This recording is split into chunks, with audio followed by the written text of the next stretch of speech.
thermometer is reacting to the environment that it's in. So if it's cold outside, it's going to drop. That compared to a thermostat is then being able to actually influence the environment. How you react and or influence the environment is going to greatly then influence the outcome of the group that you will find yourself in. A lot of times we can let how other people feel or the circumstances that we're in influence us most of the time for the negative. And so our question today, audience, is, are you being a thermometer and just reacting to what is happening around you? Or are you being a thermostat?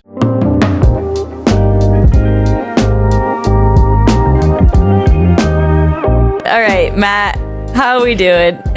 I'm trying to garner some patience here with some technology of you and I trying to battle this whole platform of creating a podcast. But maybe that's part of the experience, is cultivating patience with technology. For our listeners, we have been battling bad Wi-Fi, or who knows, technical difficulties. Who knows what it is? We don't know what it is. For the last almost hour. But we're here and we're back and we're ready to talk about Ditto. Being the thermometer. Yeah.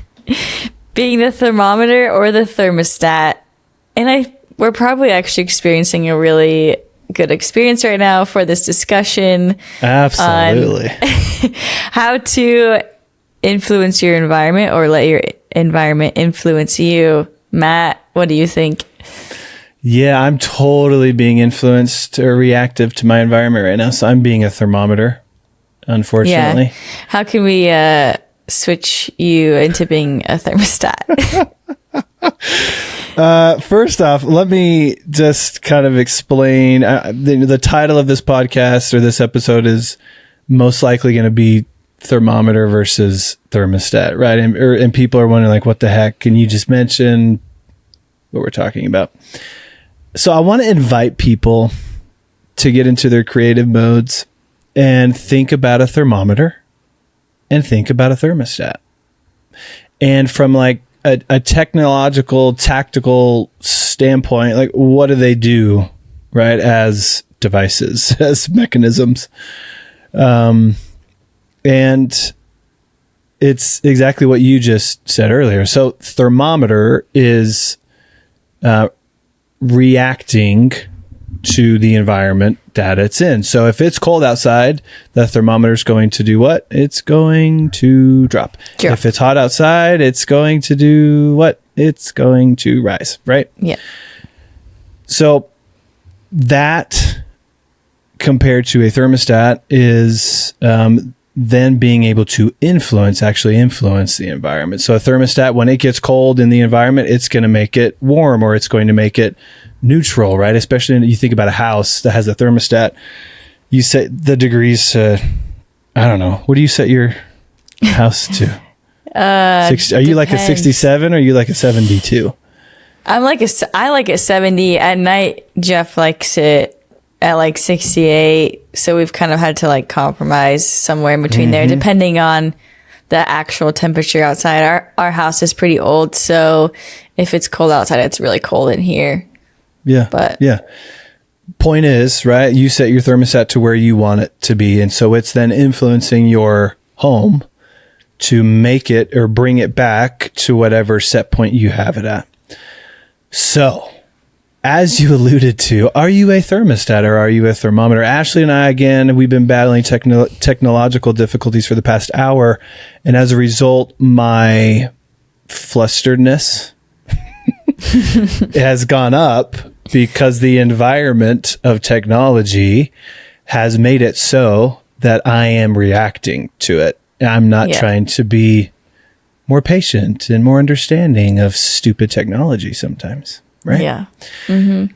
So here's kind of the discussion, and why I think it's important is whether you're, and I'm coming from just an athletic standpoint, whether you're someone on the bench that hardly sees playing time, or the manager of the club, how you react and or influence the environment is going to greatly then influence the outcome, especially collectively, of the group that you will find yourself in. And so our question today, audience, is, are you being a thermometer and just reacting to what is happening around you?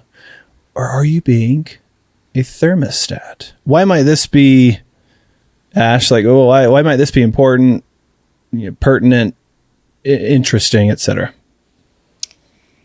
I mean, it's really important because we're all in different environments and we're surrounded by different people who react to different things differently.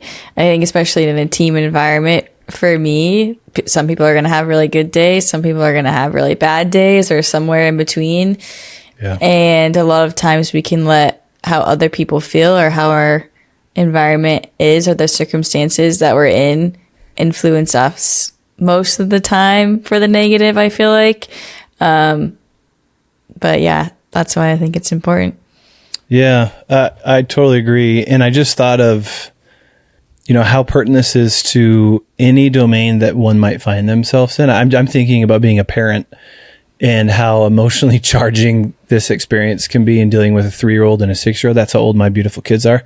I love them unconditionally, but at times they make you want to do things that you would never dream of doing, like pulling out your hair.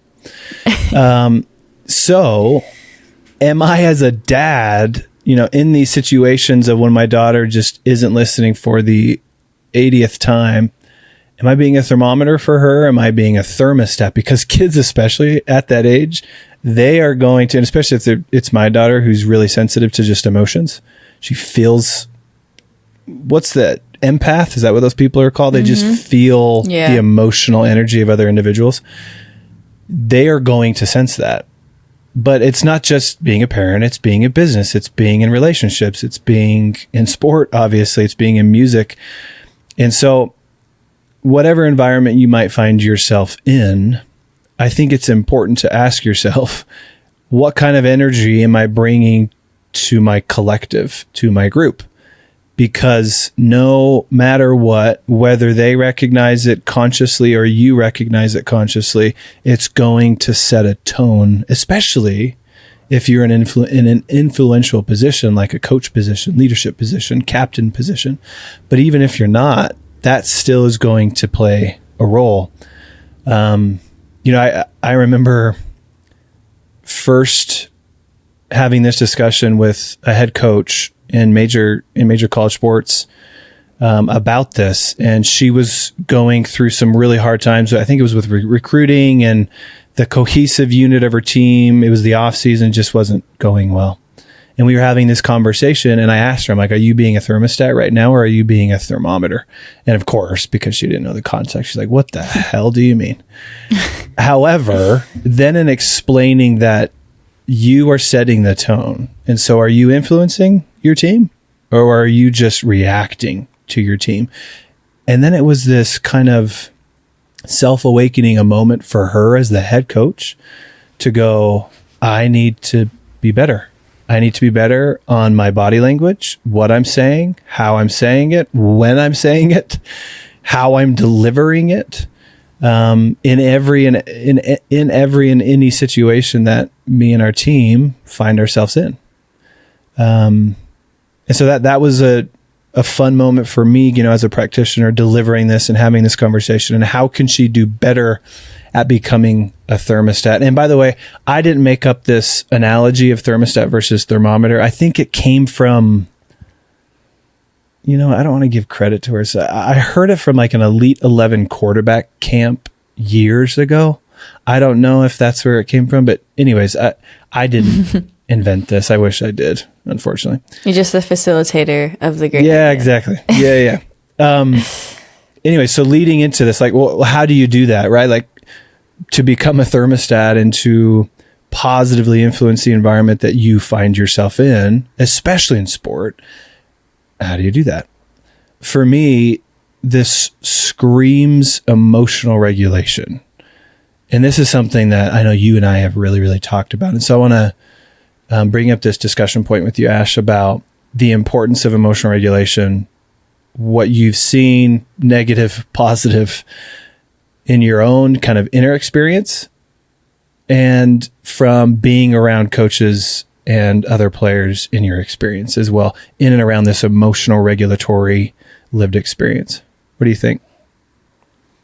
I mean, I feel like emotional regulation is really important, and I would add self-awareness in there as well. I know we talk about self-awareness a lot, but recognizing like how your emotions are going to affect those around you. I've been on teams before where our coach is very loud and you know exactly how the coach is feeling, and I've been in locker rooms before where it's like, oh, like coach is in a bad mood today, this is going to be a tough day of training, you know, or like so and so is really upset today, we know it's going to bleed into training or their performance. And so as an athlete, it's really important to understand how you're emotionally feeling. And if your emotions, whether they're positive or negative, are contributing to those around you, what does that look like? For me, body language on the field is really, really important. Also, like verbal communication, and also like your tone and how you're delivering information is also really, really important. Yeah. But I think being aware of your emotions and the message that you're giving to those around you is something we don't talk about enough, and it's something that I feel like we don't reflect on enough on ourselves. I feel like we notice when other people are doing it, but we don't notice when we're doing it. And so I think being able to step back and look at our performance and how we're affecting those around us is important, and it can positively impact the team if we all come together and try and be better about it. Yeah. No, I couldn't agree more. It's profoundly impactful, again, whether we're actually recognizing it consciously or not. Our emotions play just a huge role in this process of becoming a thermostat, a more effective thermostat for our team. So leaning on some of the science behind this, there's quite a bit of research in and around what they call emotional intelligence. They call it EI, and you can take EI assessments, and you, as a result, they spit out this EI quotient, like a intelligence test. So it's similar to what you see. So one of the leading researchers, more of a practitioner, but I think he does a bit of research as well, as Daniel Goleman, has a wonderful book in and around emotional intelligence. In fact, I think it's called Emotional Intelligence, I guess, at least the main title. He breaks it down into 4 categories in terms of understanding, conceptualizing, and integrating emotional intelligence, essentially becoming more regulatory of your emotions. So first is this, you said it, Ashley, self-awareness, understanding what emotions are happening, recognizing, embracing, and seeing these are the emotions that are arising, and these are the ones that I'm experiencing more often. Then here's the second one, is this self-management protocol. And I'm going to get into one kind of exercise here in just a minute. That's number 2. 3 is social awareness. So then understanding how others' emotions are affecting you and vice versa, how your emotions are affecting them. And then being able to manage that. So social management is number 4. So interrelationships, what role is emotions, what are they playing, essentially?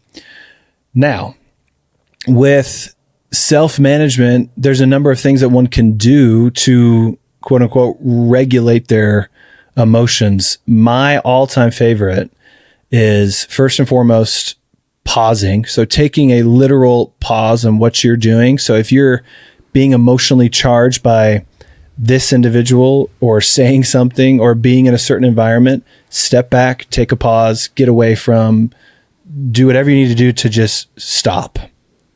That alone is going to allow for more collectivity of this self-awareness piece to come into play.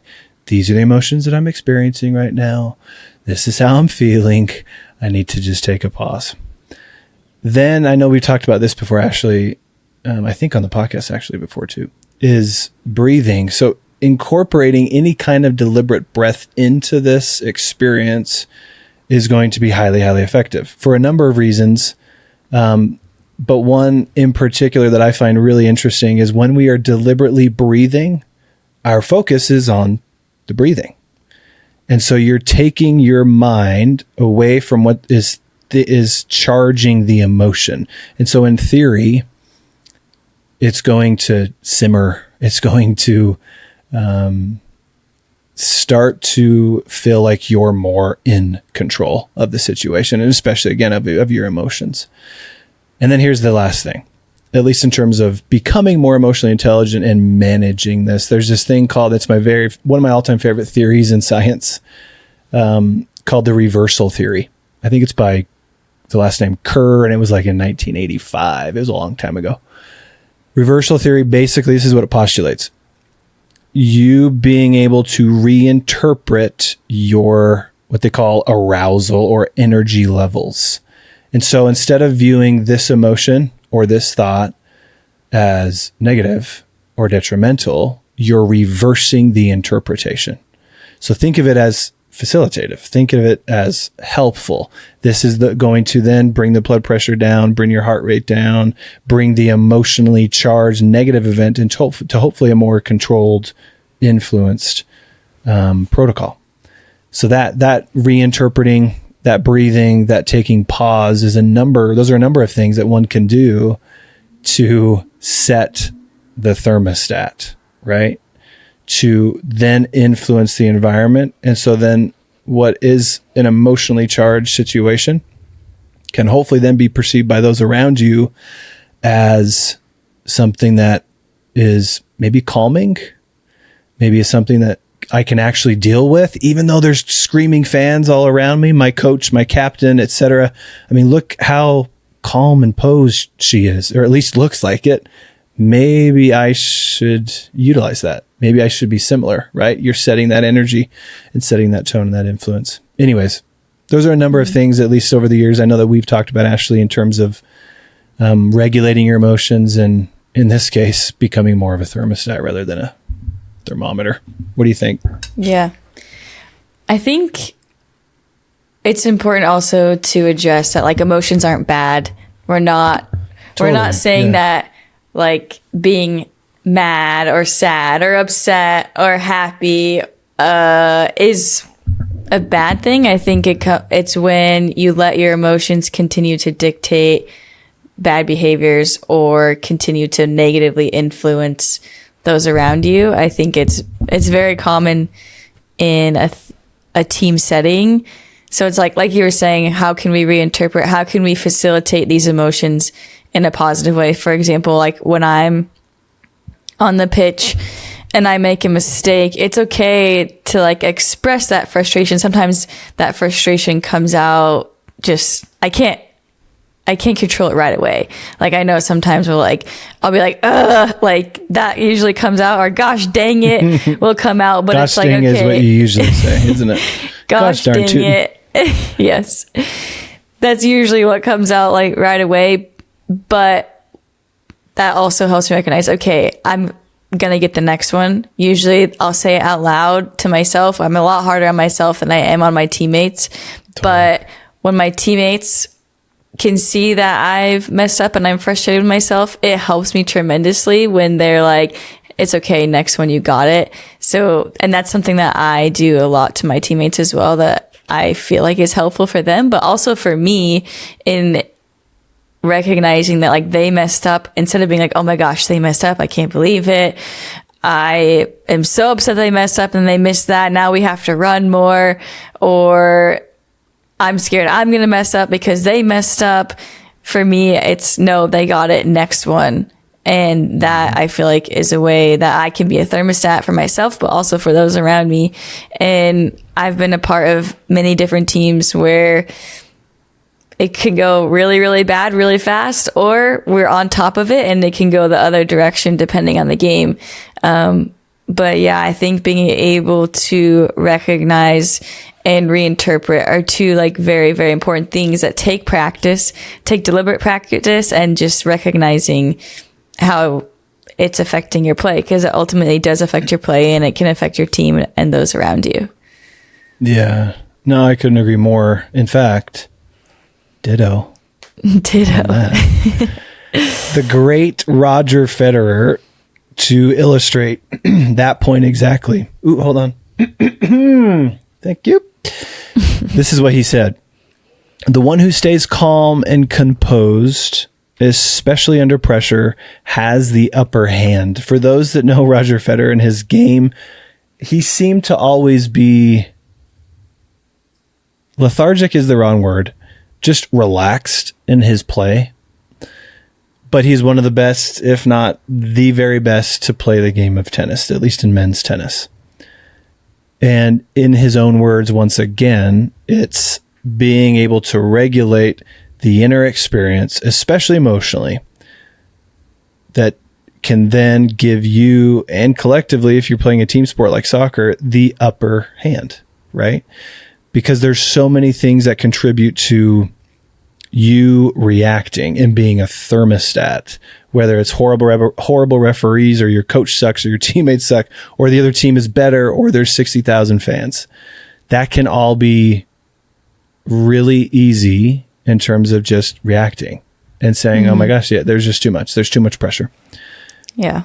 But to be deliberate, like you said about regulating that experience, you need to throw in some of these techniques, like taking a pause, like reinterpreting how you're feeling, like deliberately breathing, and it's going to facilitate that entire process.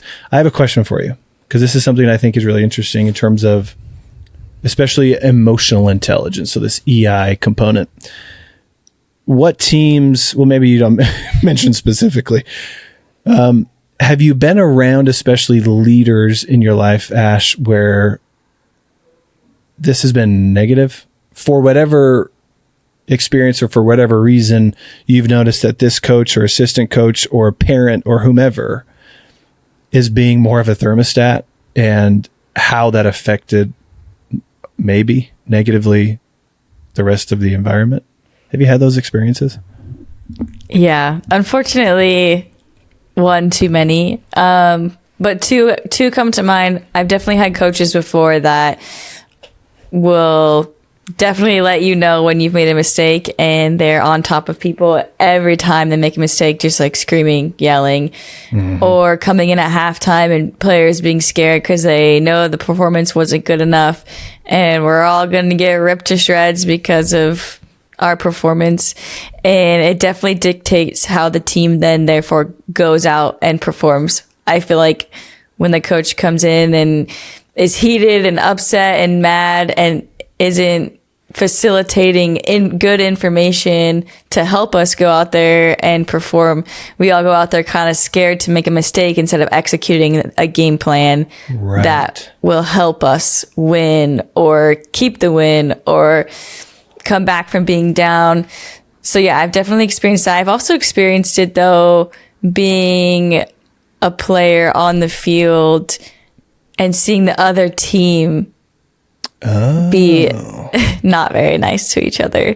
And when that happens, I kind of giggle to myself like, oh, we've got them, because they're already digging their own graves. Like, especially as a forward, there's a way to go about things if one of your teammates isn't doing something right.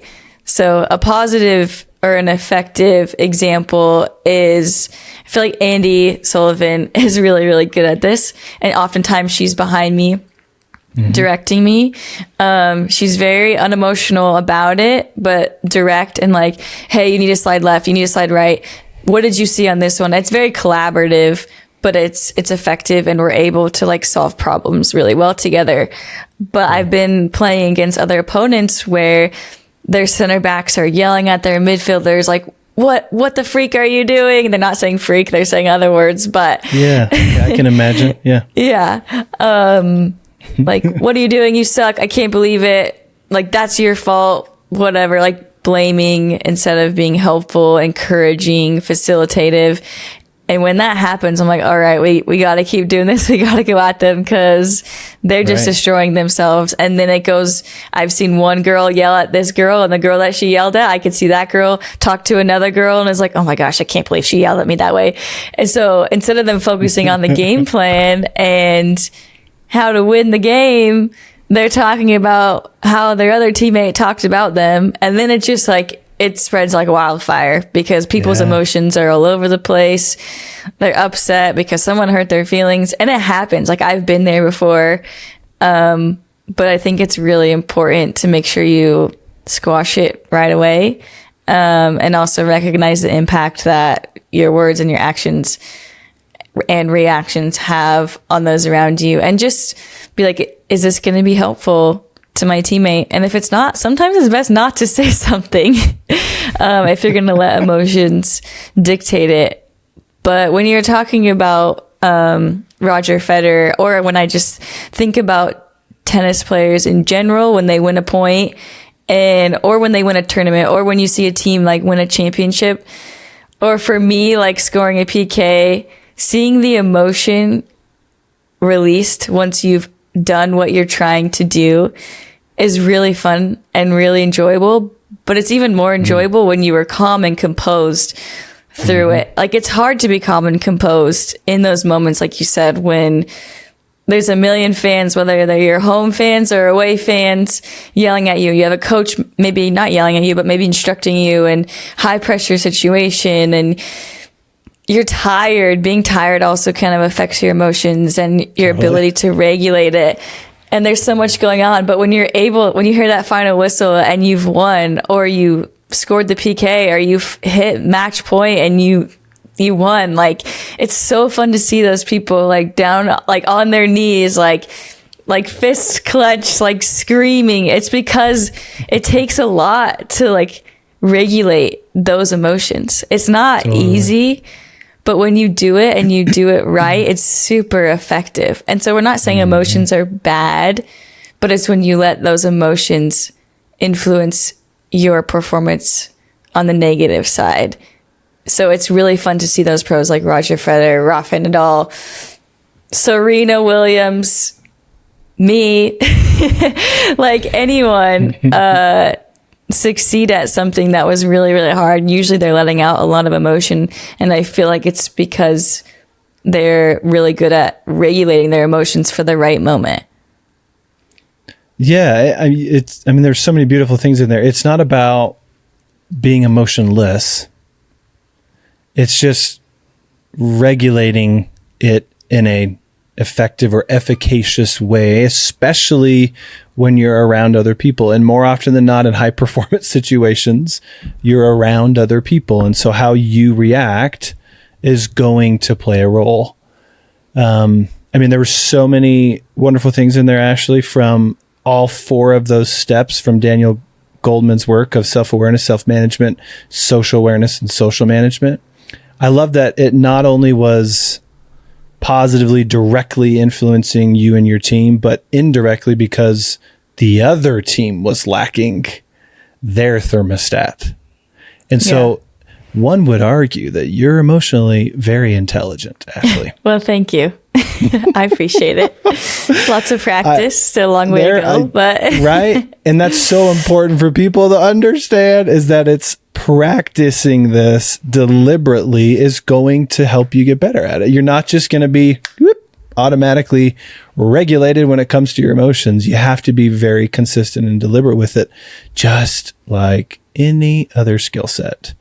A negative experience that I had kind of recently was being around a high level football team. And football, I get it for you, like American football fans out there. I know it's machismo and like battleground and hitting and sweat and blood. I get it. It's a really aggressive sport. I understand. However, I believe, and this is just my opinion, it doesn't constitute or afford someone to belittle or denigrate someone else. So emotionally intelligent people in football are kind of hard to come by, especially if they're in leadership positions. I remember being around one coach in particular, and he was coaching his position group. And again, I'm not going to give too much information away, so I don't, the red flag doesn't go up like, oh, he's talking about coach blah, blah, blah. He was coaching his position group, and it felt like every other word was effing bleepity bleep, effing bleepity bleep. And again, I get it. It's an intense sport. You need to be intense. It's not, the point isn't to be emotionless. It's just to regulate what you're saying and how you're saying it. Because guess what? A lot of that particular position group wanted to come talk to me. And there was a reason they wanted to come talk to me, because of their frickin' coach. Yeah. And he wasn't very fun to be around. His thermostat was, you suck. You're an effing bleepity bleep. And if you don't do what I'm telling you what to do, you're not worth anything, not only as a football player, but as a human being. And so the tone was horrible. Yeah. And the environment for this particular position group was horrible, because the leader was setting it, and it wasn't effective. It wasn't good. And so, especially in sports like American football, where the intensity and the aggressiveness is a part of the game, I believe you can still come with a more regulatory response, because it's going to influence the rest of the team. And especially in such a way that will hopefully be positive and be successful and cohesive. So, yeah, I actually want to ask you a few more questions about this specific, not the details of like who and what, but I feel like this is a situation that I've found myself in many times, and that I'm sure a lot of people find themselves in, of having a coach that they feel is belittling them.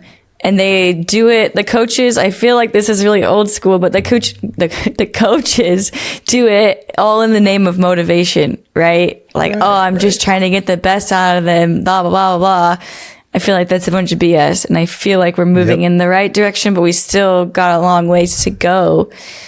So how did you help these specific athletes who came, like, I feel like you're put in a really hard position, because you're trying to help them navigate a situation where their coach most likely isn't going to change in one day, but you want to help provide them with the tools to be able to emotionally regulate, or kind of just like ignore the terrible things that their coach is telling them. So how do you best support, how have you best supported those players? I'm sure there was some encouraging of maybe talking to the coach. Did you talk to the coach? Like, how do you navigate that situation? I wish I, in retrospect, was close enough that I could have talked to the coach, because I was in, fortunately, a position where no matter what I would have said to him, he wasn't going to bench me. Maybe he would have yelled at me too and called me an effity bleepity beep, but I don't care. I wish I could have talked to him. I didn't. And so instead, in talking to some of his players, it was, this coach is this way. And we all know it's not a great way to be. So of the situation, what do you have direct influence over? Yeah. What can you control? Right. And unfortunately, there was very little. And eventually it came down to, or ultimately it came down to, how you respond to his very inappropriate behavior. And it was trying to remain calm amid the storm of profanity and denigrating, belittling comments.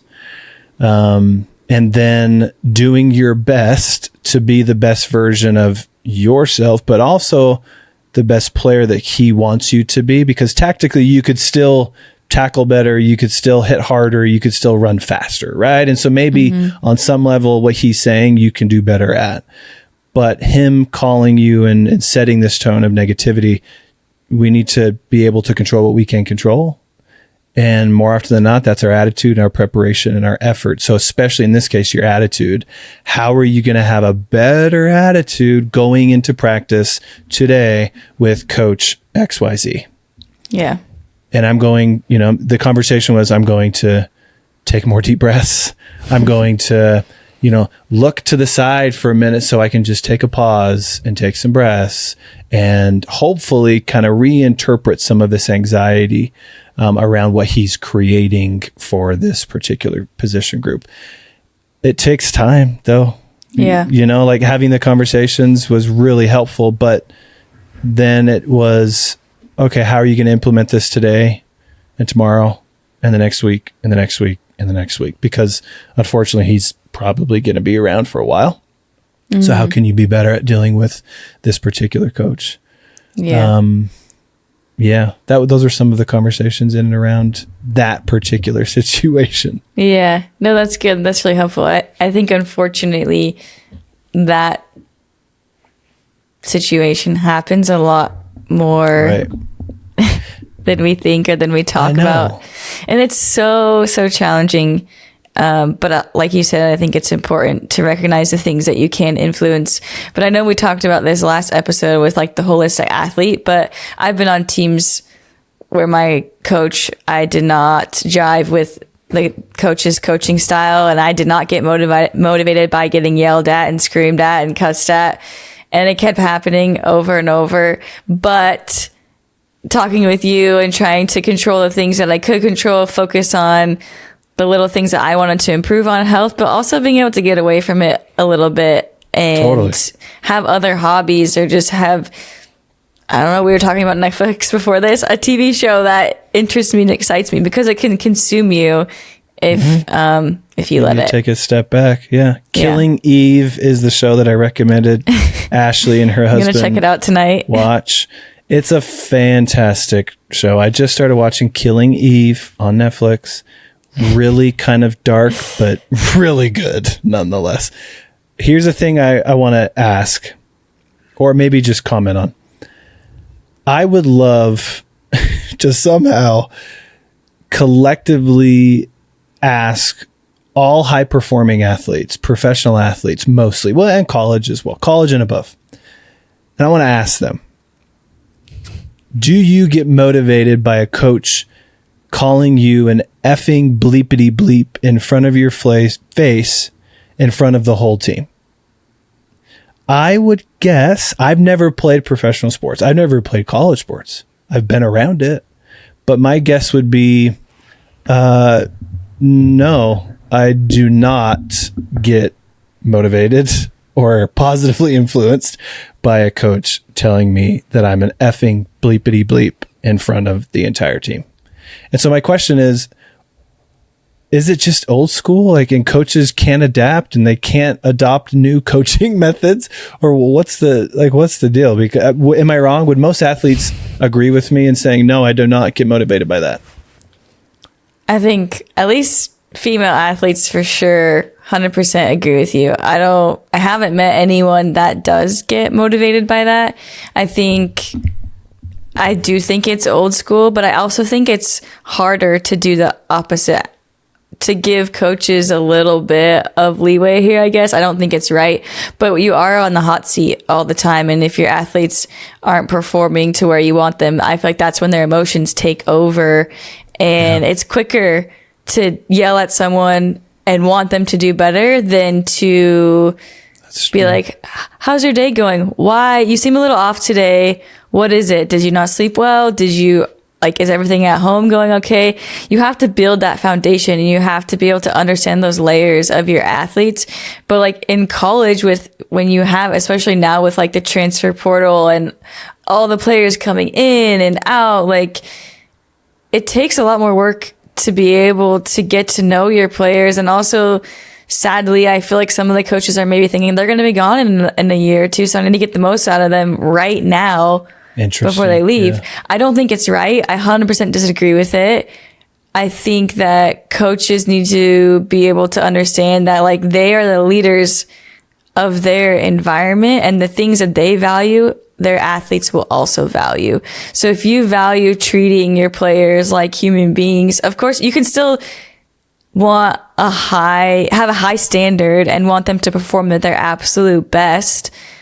But you can also make sure they know that you care about them, and you have to have those conversations, and it's how you treat others. If I see my coach belittling another player, that's going to scare me, and that's going to make me subconsciously think less about that player, even though I should have absolutely no reason to think less of that player. When I'm getting belittled, I'm already subconsciously thinking that my teammates think less of me. Like, it's just like this endless cycle that is toxic, and it's hard to undo once you start doing it. You can't start belittling someone and then someone's like, hey, you probably shouldn't do that, and then it's harder to undo that. See, I think it's just bad habits definitely die hard. And a lot of these coaches are probably also coached that way. So it's like, how do we change the trajectory? How do we like break this cycle? And I think it's having conversations, and also players who maybe do feel comfortable having conversations with coaches, but also management who are hiring coaches, like valuing that. Like, it starts from the top down. And if you create an environment, if you hire for that purpose, you will then be more successful as an organization. But it's just really hard because we live in the world of sports where everyone wants to win now. And if you're not winning now, how do you fix it now? And it's like, no, that's not how it works. I was actually thinking about it today. Like, it kind of makes me sad that there is so much interchange in the college game right now, just because I feel like you can't really build those like strong foundations in those relationships and grow through challenges. I understand the reason for players like wanting to move, but you also miss out on like working through challenges and starters and not starters. Like, it's so much harder to build that good locker room environment. And I feel like it's just this huge snowball and everything affects it. And that's kind of my 2 cents on why coaches are still like this and why it still happens, especially in the game of American football. And I had to throw American in there because this is soccer or football oriented. Yeah. My thought is, why can't everyone just get a PhD in psychology and understand human behavior? And that's just not the approach that one should go, right? My favorite quote to date, and maybe we've talked about this, and if not, we're going to, about what makes a great leader. A great leader is one that is both warm and demanding. You understand the human experience, you're sympathetic to it, but it doesn't mean that you still can't demand the very, very best out of your team, out of your athletes. I think that's a wonderful way to be a thermostat, especially as a leader, but you can also do it as a captain or just a role player. So anyways, technology, I think, is still hanging on for us, Ashley. I have a feeling it might bum out on us soon. Is there anything else that we need to talk about? We need to cut, end it now, hurry. No, I'm just kidding. Any other thoughts around this awesome topic? No, I would just agree with you. And as a player, I know for me, when I know I'm cared about, I will perform better. If I know that you love me as a person, you want the best for me, I already have a really high standard for myself. I'd love for you to have a high standard for me as well. But I am much more motivated by love than fear. And I want to say that 99.99% of athletes, especially female athletes, are motivated that way. And I think that's the direction that we all need to go, not only as coaches, but also as leaders and parents and family members. And I think when we all start doing it together, hopefully we can change the trajectory of this. But that's all I got. Beautifully said. So people, use that to be the thermostat that you need to be in your space, on your team, in your company. All right. That's a wrap. Ditto in the house. Out. Peace out.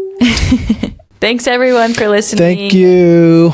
We really appreciate all of you listening. We're super happy with all the feedback that we've got, whether it's good, bad, all of it. We love it. If it's bad, don't do it.